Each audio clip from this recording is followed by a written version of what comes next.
Leo, hello there, my beautiful friends. We're going to do your general tarot reading for early March 2026. Thank you so much for joining me today. You know, I appreciate each and every single one of you. So let's get right down to business, as always, and start you off with an oracle card here, just so we could dip our toes in the energy and see what's happening for the lovely Leo collective. Hope you're all doing fabulous and fantastic, my friends. Let's get it going here. My guide, spirit team, talk to me. What do we got for these beautiful Leos in early March? Keep moving on through the year. It's already March, but what energies, messages, insights can we take a little peek at? And yeah, we're just going to take a real quick look at this first card. Then we'll get into the full reading itself. At the very end, I'll pull you a bonus card from the Shadowland Tarot just to see what might be in the shadows or what shadow work you can lean into, which is always interesting. But let's get it going here. Let's rock and see what we got for Leo in early March. What's the vibe here for my good friends? Quick, super quick. Oh, you got Lady Luck on your side, my good friends. That's always a good sign. And I always say that this card is very rare when it comes to the Oracle section. She's very much like the Wheel of Fortune, obviously one of my favorites in the whole entire deck. So I'm excited for you that this showed up. Before we fully dive into it, though, if you're new here, I'll be speaking about the March subscriber surprise towards the end, so you might want to check that out. And also, if you could kindly illuminate that like button by tapping it right on its third eye, I'd greatly appreciate it. But enough of the promo, back into the reading. Let's talk more in depth about this card. So as you can see, and as I told you already, I'm pretty excited about this because you see her, Lady Luck. She has the cards, little slot machine, poker chips, dice, the whole nine. So big indicators of a swing of luck. Now, when luck is on your shoulder, it's like, hey, you might want to play the lotto here, Leo. But it doesn't just have to be gambling. I mean, there is an aspect of that comes through with this card where you might be more willing to take a risk if necessary. So just know that that's the only big drawback with this card is you might be more willing to gamble it up. You might be more willing to make a risk or take a risk if necessary. And again, there's nothing wrong with that as long as it's a calculated risk. But yeah, to me, just like the Wheel of Fortune, it's something that shifts rather quickly. So I'm intrigued to see if this shows up through the reading itself. There could be certain things that take a turn for you, hopefully for the better. So, I mean, she speaks for herself. But again, the big thing to watch out for is there's someone willing to risk or someone willing to take a gamble when this card is here. But I like it. I mean, I think it's very claimable. And no matter what shows up within the reading, whether we see great things or whether we see some problematic energy, the fact that we start with Lady Luck already tells me that everything's going to be fine. It already tells me everything's going to be okay. So that's great. So we're going to let her chill right over there. Let's get into tarot. And yeah, I always say that first card there, it doesn't make or break the reading. It's just a little footnote. So let's get you 3 tarot cards in the upright. Then we'll get into that intuitive juiciness. Let's shuffle it up one time here for my beautiful Leos in early March. Guide, spirit team. And while we get this deck shuffled up and ready to go, let's talk about last week's reading. So last week's reading was titled An Explosive Breakthrough. So interesting that we had that type of energy stacked up. Now we have Lady Luck. So I'm telling you, for a lot of Leos, there could be various things where there's a big breakthrough, whether it's self-improvement, things that you're working on within yourself, work-related things, personal relationships. There could be things that have been frustrating for you that finally break through or level up, which I felt was really, really nice. But we're going to see what shows up this week. As you know, energy is very fluid, never set in stone. So only take this how it hits for you, because we could be seeing your vibe or somebody else, right? Let's get it going. 3 cards for the lovely Leos in early March. What do we got? Thank you. Cool. 6 of Swords, improvement, action. And you know me, I love an action card in the first position. So the 6 of Swords is usually pretty good. Let's get a couple more. I don't want that. Lady Justice, we got some karmic energy. Yeah, the energy, it seems nice so far. So again, if you've been going through some rough ones, I like where the energy is going. Hopefully. Let's see. 8 of Pentacles. All right. So we're just going to see how all this plays out, because the 8 of Pentacles to me is an energy of fixing or mending. And there's like this big overarching theme, at least in the main part of the cards, where it's like, I'm improving something, I'm making it better, I'm fixing it, I'm mending it. So it's great for repairing things. But let's go through. I'll give you some of the classical meanings and archetypes. Then we'll get into that juicy, intuitive stuff. But at first glance, I always like to look at the elements. I feel like that's very important. It tells us the areas of life that could be highlighted or at least how the energy moves. And you're very heavy with air this week, but we have earth to somewhat solidify it on the back end. Now, when it comes to air, that is an element that works very well with Leo energy. Fire and air, they always work, right? And with the Six of Swords and Lady Justice, their element is more of the mind, the mindset. It's logical, it's pragmatic, it could represent planning and strategy. So that's really great for that. It's great for learning things, taking in information, seeking knowledge. That's great when we have a lot of swords. But there is a downside, just like with every card, every element. Swords can sometimes be a little flighty, right? It's an energy that can like, ooh, it just goes, it's here and there, it's a little flaky, it's quick moving. It could sometimes be detached, it could sometimes be cold. So although I'm liking the energetic potential, that's something we need to watch out for. And then back here we have Earth. Now, totally different vibe. Earth energy represents feelings of stability, feelings of security. It does tie into the material aspects of life. So think of money, finances, investments, what we do to earn money and make a living. This money or these pentacles could also represent home and family. Any material aspect of life is heavily influenced by pentacles. Now, the downside to pentacles, they could sometimes feel stuck. But with the energy I was seeing last week and how it seems to be progressing here, this doesn't have to be you feeling stuck or stuck in a rut. I feel the energy moving one way or another. But let's go through and start building this out piece by piece. Position number one, we're starting with the Six of Swords. Now, you know me, I'm going to give you the full picture, both sides of the coin. And we see these individuals, they are in a boat and they're coming out of the choppy water into the calm.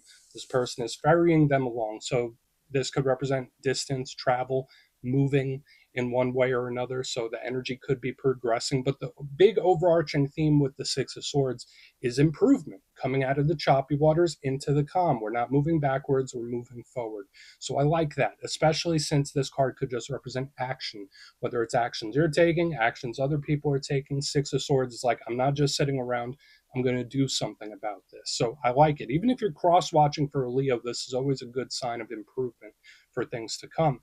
But what might be the downside, right? Like sometimes this card can represent someone that's not doing what they're supposed to be doing, or someone that misses a detail. It's like, oh, you're leaving something behind. You shouldn't have left that behind.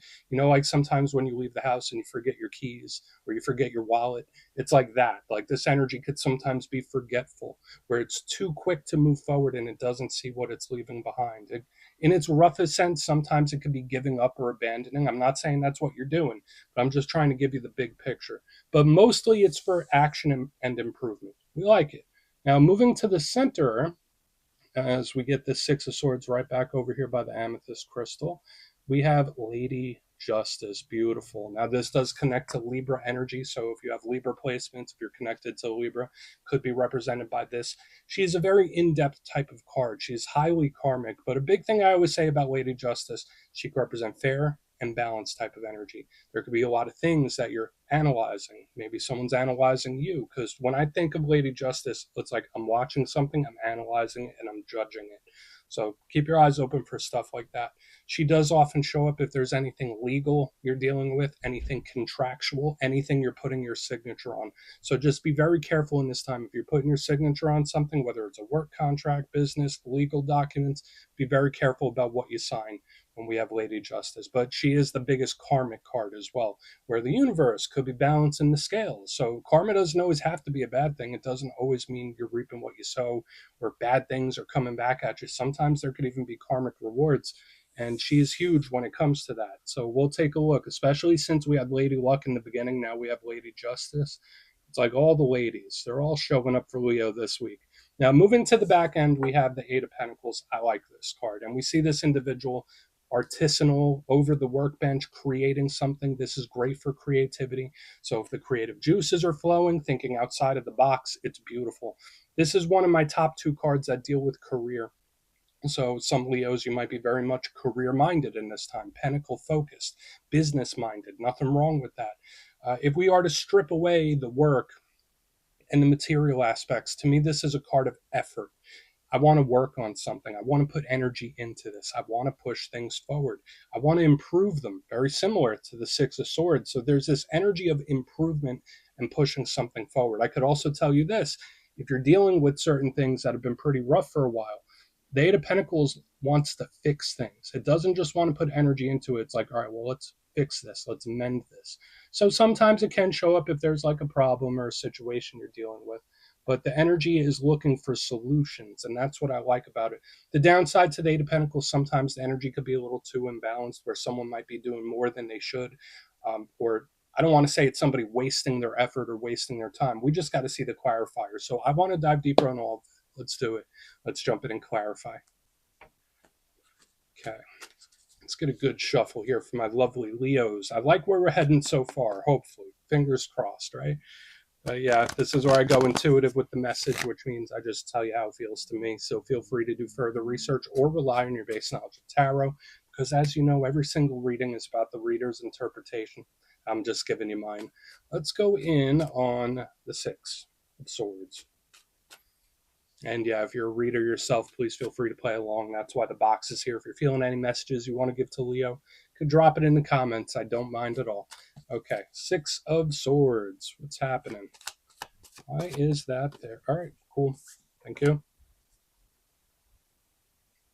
We're going to have to see how this plays out because I do have the Nine of Swords. Now, I will say this for some Leos. There could be a problem, a situation, or a stress that has been bothering you for a while that somewhat dissipates. So to me, it's like problem solving. There's been this big underlying energy of solving problems. So if there's certain things that have been sticking out for a while where it's like you have a list of problems you need to solve or things you want to work on, to me, this energy feels like, boom, I'm checking it off the list, checking it off the list. Now, I feel like this presents itself in two different ways. Again, for some of you, there could be something that's been stressing you for a long time that no longer stresses you, or a problem or a situation that is like, okay, I'm finally solving this. I'm finally working on this. I'm finally fixing this, which is great. But if we get to the rougher side, and that's why we want to see what else is to come, Nine of Swords in reverse under the Six of Swords is an energy that can run away. So if you're dealing with something or someone that's a little slippery, that doesn't do well with confrontation, like the Six of Swords, Nine of Swords is like, I don't want to deal with it now, I'll deal with it later. Or it's like, I'll circle back on this. There's an energy that it's not facing something head on. Okay, so it's like we got two different things. It's kind of like a runner. That's like what I'm picking up here. So again, I'm not saying that you're running away from your problems. I'm not saying that. Someone could be though. But we're going to keep moving. I think for a lot of you, it's great for improvement, especially if that first message where there could be a problem or a situation that's been bugging you no longer does. That's good. That's claimable. But let's keep moving forward. Or someone just trying to ignore something away. That's like another thing I'm getting here where it's like, if I don't think about it, it'll just go away. All right, let's go in on Lady Justice. I mean, sometimes that works. No judgment here. But let's see why Lady Justice is in the mix, please. Okay.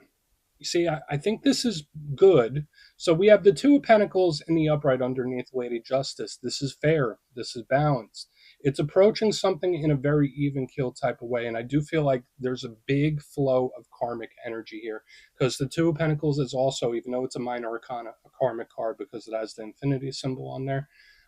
In the upright, it's harmonious, it's balanced, there's a certain fairness to it. So there could be certain things or situations where you make the right moves, you take the right steps, even if you don't realize you are. So it's like, I'm on the right path. But I do have this big underlying energy. You know, sometimes there's certain things or situations, there's an aspect of divine timing to it, or things fall together in certain ways and it's like the universe has a hand in it. There's something here of karmic energy or universe taking the wheel, like karma getting served up in some sort of way. And I don't mean that necessarily in a bad way, but when I see justice with the Two of Pentacles, like spirit saying, like, Leo, I got this. Now again, there are some problems where time fixes them. There are some problems or situations where time can cure them. And I get a piece of that too, like with Lady Justice and the Two of Pentacles. It's like, yeah, Leo, don't worry about it. Let me handle it. So it's like putting the onus on the universe for some reason. So could there be some karmic energy getting served out there? Absolutely. Absolutely, there could be. And I don't necessarily feel like it's all in like a vengeful kind of way. For some of you, it could even be karmic rewards coming in. There's an aspect of divine timing I'm picking up. So again, for some of you, there could be things you're dealing with where it might just take a little bit of time. But the universe is taking the wheel with something. So we're going to keep moving. Let's see what's up with Eight of Pentacles. And then we'll do a quick recap before we get into the shadows. So that was interesting. So let's go in on Eight of Pentacles here. And yeah, sometimes this energy could be busy, busy, busy. Watch out for things happening all at once. That's another thing I could tell you. But let's go in on the Eight of Pentacles. Thank you. Okay. I'm doing this so I don't have to do it again. All right, so we have the Six of Cups. This could sometimes represent something returning, and now this karmic energy does make sense. You know how sometimes in life there are certain experiences we need to experience, certain lessons that we need to learn to move forward into the next cycle, and that's kind of what I'm picking up here, especially with this energy in the center. I do feel like a lot of Leos could be on the right path, or the people connected to Leos, where it's like something is happening for a reason, even if it doesn't make sense just yet. Now, the Six of Cups is very heavily tied to the past. And when I see it, I do think of soul ties, soul connections, but I also think of memories. I think of my history. So when I see it underneath the Eight of Pentacles, it's like, okay, I'm fixing it so it doesn't happen that way again. So it's like I'm looking back at problems and situations and I'm trying to fix it for the future. So it's like, okay, if I ever run into something like this again, I'm going to make sure I don't make the same mistake. It's like kind of a vibe like that. But there's also this energy where it's like I'm preparing for something to return. So it's like this odd energy where it's like, well, either when the universe tests me again, I'll know what to do, or when this thing returns, I'll be ready. It's like somebody preparing for a return, a big return, and it could be tied into this karmic energy. I know that was a lot of words to get to that sentence, but that's like the main overarching vibe we have here. There's just too much karmic energy and looping stuff. But do I feel like it's bad? No. I also feel like if you're nonchalant about it, like there's not much to really worry about. Something just needs to do what it needs to do. But let's go through and do a quick recap. Then we'll get into the shadow. So a lot of energies at play here. I like where it's heading for most of you. But if you kindly look in the box, position number one, we have the Six of Swords with the Nine of Swords in a good way. There could be something, a situation or problem that's been stressing you for a while that no longer does, where it's like, I have a weight coming off my shoulders. That's good. The only downside here is this could be someone either trying to ignore something away or running, where it's like, hey, I'll face that another time. And it's like they're running. And again, I'm not saying that's you. But in the center, we have like the universe taking the wheel. We have Lady Justice with the Two of Pentacles in the upright. And I did say there's some aspect of divine timing where something is working how it needs to work for a reason, even if you don't understand it. That's a big theme showing up here. So whether the universe is serving out some karmic justice or karmic, I don't want to just say retribution. It could be great things for you. There's an aspect of divine timing for a lot of Leos, even if it doesn't seem like much is happening. So I like it. The universe has taken the wheel. And then it makes even more sense because we get to the Eight of Pentacles with the Six of Cups in the upright. And this could be somebody preparing for something. And the main vibe I was picking up, or the main two vibes, is one, someone saying, all right, if I ever get tested with this again, I will know what to do. Um, and there is this energy preparing for a return, so it makes sense with all this karmic energy. So it's like, all right, when this happens to me again, I'll be ready for it. When this energy pops up, I'll be ready for it. It's like I'm preparing for something to show up. So please take a screenshot if you want to look into it further. Let's see what's in the shadows. Okay, let's get a good shuffle here. What do we got for the lovely Leos, please? And yes, this is where I pull you a shadow card. I always like to get you one just to see whether it's something within you or something you don't quite see. Shadow cards don't always have to be a challenge. They could be a good thing. So let's get you one. And yeah, if you made it to this point in the reading, please feel free to check out channel memberships. I'll put a link for it in the comments below. It's a beautiful way to support the channel, and I have much love for all my channel members. Okay, let's get it going here. What do we got for the lovely Leos in early March? Okay, cool. Lovers, partnerships. Okay. Very similar to the Six of Cups. It's a very similar vibe. Now, the lovers, this could just represent a Gemini you're connected to, but if you're not connected to a Gemini, there's two main things I always think of with lovers. Obviously, could be any person where there is like a soul tie, soul connection where you care deeply for me. If that is something you are not even interested in right now, lovers could talk about how we attach to other people and how other people attach to us. But a big thing is healing. I always say that it has the archangel, I believe it's Raphael in here, the archangel of healing. So to me, for some of you, it could represent a healing journey, a healing process that you may have been on for quite a while. But this is a very important energy that's still looped into yours. So I think there's something important about understanding what energies are intertwined, soul ties, soul connections. Because even if you're watching this for like work related stuff, when I say the lovers in the shadows, it's like I still feel this person. So we're just going to leave it at that, Leo. That's what I have for you this week. Don't click away just yet, though. I'm going to give you the details of the March subscriber surprise. If you would like further insight into your situation and you'd like to have a chat with me, you can book a personal session with me at my website, mastermetaphysics.com. The March calendar is live and spots go quick, so you could go check that out. But for the March subscriber surprise, we're doing another winner's choice. I will choose 3 subscribers to win either a copy of the Everyday Witches Tarot, beautiful deck, or a handmade crystal pendant, which I showcase at my website, mastermetaphysics.com. So if you'd like to get your name in for that, it's 2 simple things. As always, my friends, first, you must be subscribed. And second, let me know down in the comments, what zodiac signs do you get along best with? Which ones are your favorite? You'll be entered to win, and at the end of the month, the winners will be announced in my community tab. As always, my friends, much love, and I'll see you soon.